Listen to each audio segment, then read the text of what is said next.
सममिति। सममिति एक महत्वपूर्ण ज्यामितीय अवधारणा है जो सामान्यतः प्रकृति में प्रदर्शित होती है तथा क्रियाकलाप के लगभग सभी क्षेत्रों में इसका प्रयोग होता है। अभी इस किताब को जब हम फोल्ड करेंगे तो इस किताब के हमने एक हिस्से को मोड़ा तो ये वाला हिस्सा नीचे वाले हिस्से को पूरा ढक रहा है और यहाँ बीच में ये एक निशान बन गया, ये बन गया निशान। इस जो निशान है इसे बोलते हैं सममिति रेखा। ऐसी रेखा जिससे दोनों सतह एक दूसरे को पूरी तरह से ढक ले उसे बोलते हैं सममिति रेखा। इस जो शीट थी इसमें हमने एक सममिति रेखा यहाँ पे देखी। अब हम इसको दोबारा ऐसे फोल्ड करते हैं, ये देखो अब ये चारों एक दूसरे को पूरी तरह से ढक रहे हैं। एक, ये दो और ये तीन और ये चार पूरी तरह से ढक रहे हैं ना। जब हम इसको खोलेंगे तो हम इसमें देखेंगे कितने निशान बन गए, ये एक और एक ये दो।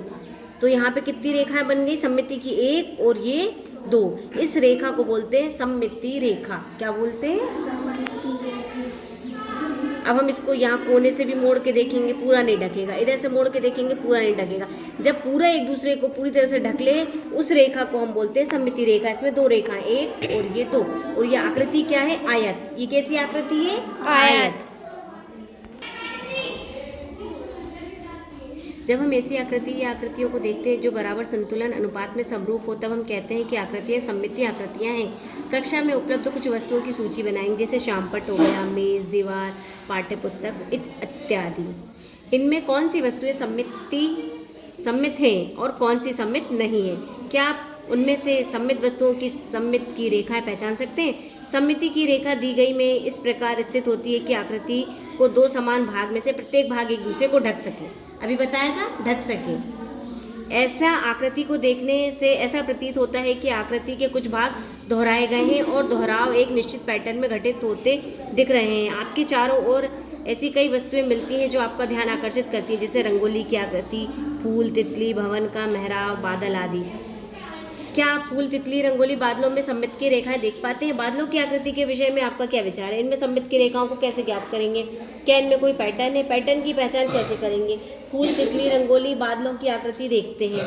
फूल, रंगोली, तितली और ये बादल, ये दोनों एक दूसरे को ढक पाएंगे। हम यहाँ पे अगर एक रेखा खींच दें इधर ढक जाएगा, यहाँ खींच दें तो ये दोनों एक दूसरे को ढक लेगा। ये पूरी सम्मित है। ये देखिए इन आकृतियों में क्या समानता है व असमानता है। फूल की आकृति के प्रत्येक भाग को देखकर ये पता करते हैं कि इस आकृति को हम किसी भी तरफ से देखें तो वह हर तरफ से देखने पर सुंदर, आकर्षक एवं जैसा है वैसा ही दिखाई देता है। इसी प्रकार से तितली और रंगोली भी एक पैटर्न को प्रदर्शित करते हैं, जबकि बादलों की आकृति ऐसी नहीं है। बादल है, इधर अलग है, इधर अलग है, इधर इधर इधर सब जगह अलग है। एक दूसरे को ढक सकते हैं? नहीं। फूल, तितली, रंगोली में चारों तरफ से देखने पर एक पैटर्न दिखाई देता है, जिसके किसी बीच के भाग में एक रेखा बनाने पर आकृति के दोनों भाग एक जैसे दिखाई देते हैं। इसको सममित की रेखा कहते हैं। फूल, तितली, रंगोली में सममिति है, जबकि बादलों में सममिति नहीं। फूल, रंगोली, तितली, बादल दी गई आकृति में एक ऐसी रेखा बनाते हैं जो आकृति को दो समान भागों में बांट सके। फूल की आकृति में एक खड़ी रेखा खींचते हैं तो देखते हैं कि दोनों भाग एक दूसरे को पूरा ढक लेते हैं। इस प्रकार तितली, रंगोली के साथ भी सममिति देखते हैं और पाते हैं कि दी गई आकृतियों में सममिति है। ये एक निश्चित पैटर्न को दोहराते हैं, जबकि बादलों की आकृति में एक निश्चित पैटर्न नहीं है, इसलिए यह आकृति सममिति आकृति नहीं है। जैसे यहाँ पे अगर हम एक रेखा खींचेंगे ये सीधे तो ये पूरा इसको ढक लेगा। रंगोली में यहाँ से खींचेंगे तो ये एक दूसरे को ढक लेंगे। तितली में यहाँ खींचेंगे तो एक दूसरे को ढक लेंगे, लेकिन बादल एक दूसरे को नहीं ढकेंगे क्योंकि हर जगह आकृति अलग दिख रही है। अब पहला प्रश्न, वर्गाकार आकृति को क्षैतिज, ऊर्ध्वाधर और आधा मोड़ने पर बनी आकृति में सममित की रेखाओं की संख्या होगी 2। अगला प्रश्न है, निम्नलिखित में से किस अक्षर में केवल एक ही सममित की रेखा है? टी। अगला प्रश्न है, आकृति में सममित की रेखाओं की संख्या है 4। एक यहाँ खींचेंगे, एक यहाँ खींचेंगे, एक के बीच में और एक यहाँ बीच में।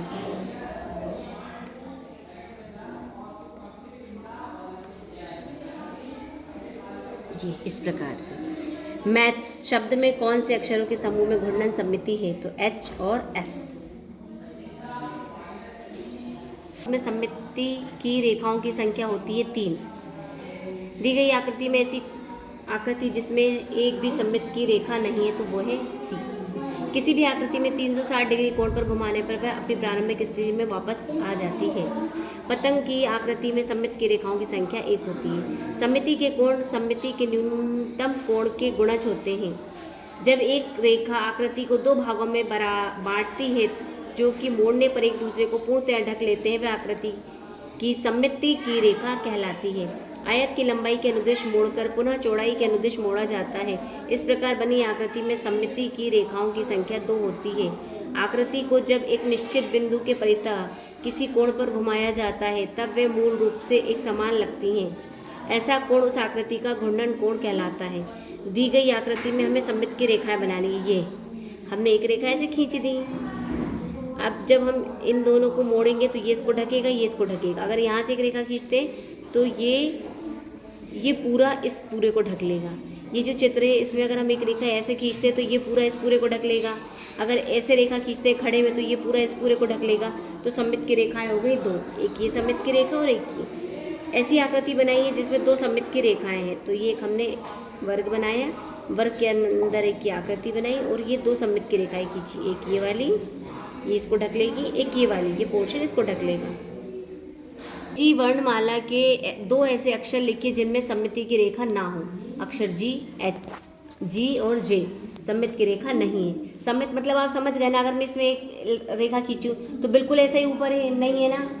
जे में जैसा ऊपर है वैसा नीचे है, नहीं है। तो ढक पाएंगे एक दूसरे को? नहीं ढक पाएंगे। तो सममित की रेखा नहीं है। अक्षर ये लिखा है सेंट्रल शब्द में ऐसे कितने अक्षर हैं जिनमें केवल एक सममित की रेखा है। सी बीच में खींचेंगे तो ये इसको ढक लेगा, ई बीच में खींचेंगे तो ये इसको ढक लेगा, टी खड़े में खींचेंगे तो ये ढक लेगा, ए इसमें एक बीच में इधर ये इसको ढक लेगा।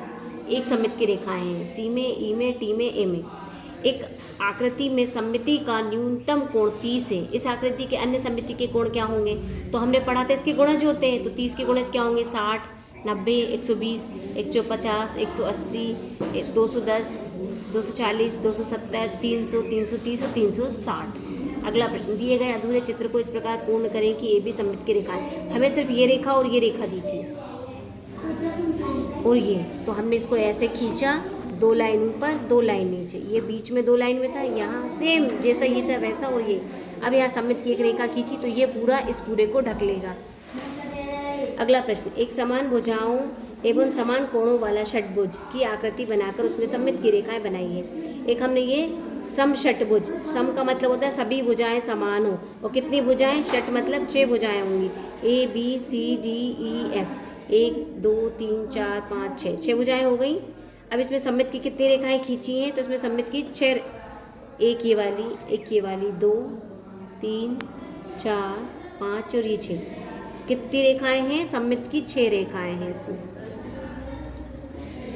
ऐसी आकृति बनाइए जिसमें परावर्तीय सममिति और घूर्णन सममिति दोनों हो। इस आकृति की बाहरी परिसीमा में परावर्तीय सममिति है। इसकी 3 सममिति की रेखाएं हैं। इस आकृति की अपने केंद्र के परितः घूर्णन सममिति है। घूर्णन सममिति का न्यूनतम कोण 360/3 बराबर 120।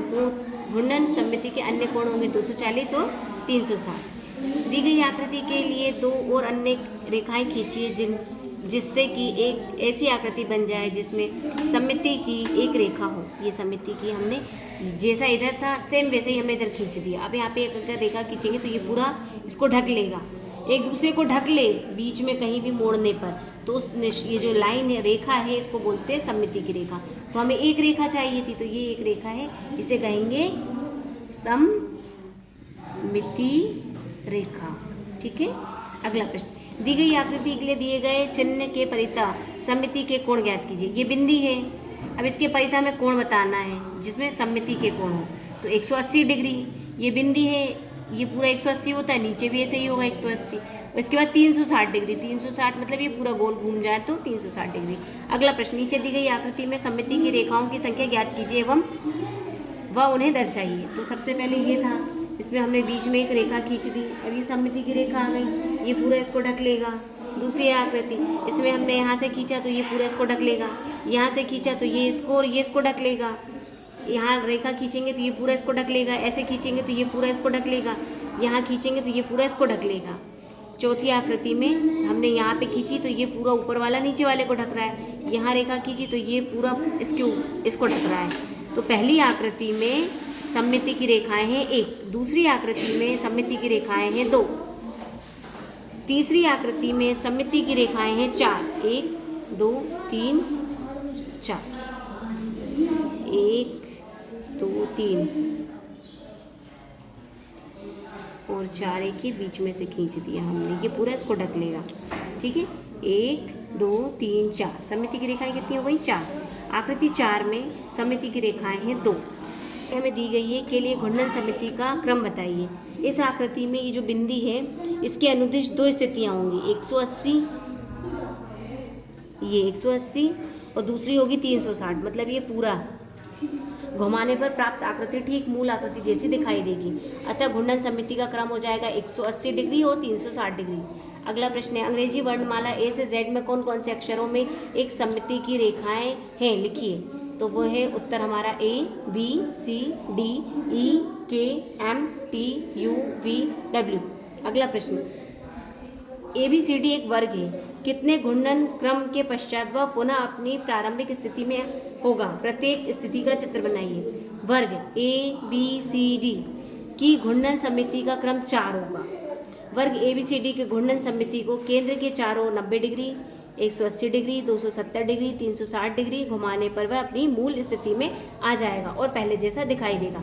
जैसे देखिए ये ABCD है, हमने एक यहाँ रेखा खींची, मतलब इसको हमने बताया कि ये मूल स्थिति में है। दूसरे में हमने इसे, ये समकोण जैसा कोण दिख रहा है, मतलब इतना घुमाया, ए ऊपर था, हमने उसको नीचे ले लिया, इतना घुमा दिया, 90 डिग्री घुमाया तो भी ये वैसा ही है। इसके बाद हमने ये चित्र बना, इसका मतलब 180 डिग्री घुमाया। इसके बाद हमने 270 डिग्री घुमाया और ये पूरा मतलब 360 डिग्री घुमाया। तो ये नॉर्मल स्थिति, फिर 90 डिग्री, फिर 180 डिग्री, 270 डिग्री और 360 डिग्री पे घुमाने पर वर्ग जो है अपनी मूल स्थिति में नज़र आ रहा है। दी गई आकृतियों में से किन आकृतियों में एक से अधिक सममिति के कोण हैं? आकृतियों के चित्र बनाइए तथा घूर्णन के कोण भी लिखिए। आकृति 1, आकृति 2 और आकृति 3।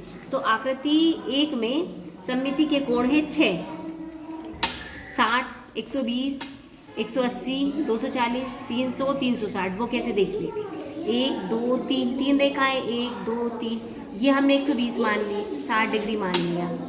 ठीक है, फिर हमने इसको 2 घुमाया, मतलब 60 और 60 120, फिर 1 2 3, ये पूरा एक रेखा में आ गया, मतलब 180 घुमाया, फिर 1 2 3 4, 4 मतलब हमने 240 डिग्री घुमाया। इसके बाद हमने 1 2 3 4 300 डिग्री घुमाया और आखिरी वाले में पूरा घुमा दिया, कितना 360 डिग्री, जैसा था वैसा ही आ गया घूम के। और आकृति 3 में एक से अधिक सममिति के कोण 2 हैं जो 180 डिग्री और 360 डिग्री हैं। अगर हम 180 डिग्री इतना घुमाएंगे तो भी आकृति ऐसी दिखाई देगी, और अगर हम ये पूरा घुमाते हैं तो भी आकृति हमें ऐसी दिखाएगी। तो 2 कोण 180 और 360 डिग्री। अगला प्रश्न, अंग्रेजी वर्णमाला के ए से जेड तक के सभी अक्षरों की सूची इस प्रकार बनाइए जिसमें ऊर्ध्वाधर सममिति की रेखाएं हों, जैसे ए में। तो ऊर्ध्वाधर सममिति की रेखाएं वाले अक्षर होंगे A, H, I, M, O, T, U, V, W, X, Y. उदाहरण जैसे ऊर्ध्वाधर, ये सीधा खड़ा डंडा खींचना है हमें, और ये इसको ढक लेगा, ये इसको ढक लेगा। ठीक है, अगला प्रश्न है, क्षैतिज सममिति की रेखाएं हों। क्षैतिज मतलब हमें ऐसे खींचना है, आड़ी, ये पूरा इसको ढक लेगा, ये इसको ढक लेगा। तो उत्तर होंगे हमारे बी, सी, डी, ई, एच, आई, के, ओ, एक्स। अगला प्रश्न है, सममिति की रेखाएं ना हो। ऐसे अक्षर जिनमें सममिति की रेखाएं ना हो, जैसे एफ है, अगर हम यहाँ पे ऐसे सममिति की रेखा खींचते तो क्या एक दूसरे को ढक रहे हैं? नहीं ढक रहे हैं। अगर हम ऐसे खींचते तो क्या एक दूसरे को ढक रहे हैं? नहीं ढक रहे हैं। तो हमारे उत्तर होंगे F, G, J, L, P, Q, R, S, Z. अगला प्रश्न, दिए गए निर्देश के अनुसार आकृतियां बनाइए एवं उसकी सममिति की रेखाएं भी बनाइए।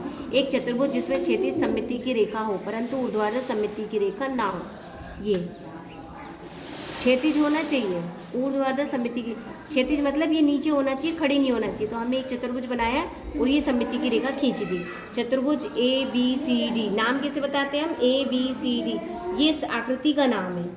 जो एक चतुर्भुज है, 4 भुजाएं मतलब चतुर्भुज, और इसमें सममिति की रेखा कितनी है, सिर्फ एक। ये वाला पोर्शन इसको ढक लेगा। अगला प्रश्न, एक पंचभुज जिसमें 5 सममिति की रेखाएं हो, ए बी सी डी ई। तो ये हमने बनाई है, इसमें 5 सममिति की रेखाएं ए बी सी डी ई, 5 सममित रेखाएं हैं। नाम दिए हैं, आकृतियों को बनाकर उसमें सममिति की रेखाएं दर्शाना है एवं संख्या लिखनी है। आकृति का नाम है समबाहु त्रिभुज। समबाहु त्रिभुज का मतलब तीनों भुजाएं बराबर हो। हम ये से खींचेंगे तो ये इसको ढक लेगा, ऐसे खींचेंगे तो ये इसको ढक लेगा, ऐसे खींचेंगे तो ये इसको ढक लेगा। तो सममिति की रेखाएं कितनी हो गई, 3। समद्विबाहु, समद्विबाहु का मतलब 2 भुजाएं बराबर, ये 2 बराबर हैं, तो हम बीच में से अगर खींचेंगे तो ये इसको ढक लेगा बस। यहाँ कितनी है रेखा, 1। वर्ग में 1 2 3 और 4, सममिति की रेखाएं 4 है। षटभुज में 1 2 3 4 5 6, सममिति की रेखाएं कितनी हो गई, 6। विषमबाहु त्रिभुज में एक भी रेखा नहीं है, मतलब सममिति की रेखाओं की संख्या 0। पतंग, इसमें सिर्फ एक सममिति की रेखा है, ये वाला इस पूरे को ढक लेगा। हम बीच में अगर करते हैं तो नहीं ढकेगा। तो पतंग में सममिति की रेखाएं हैं 1।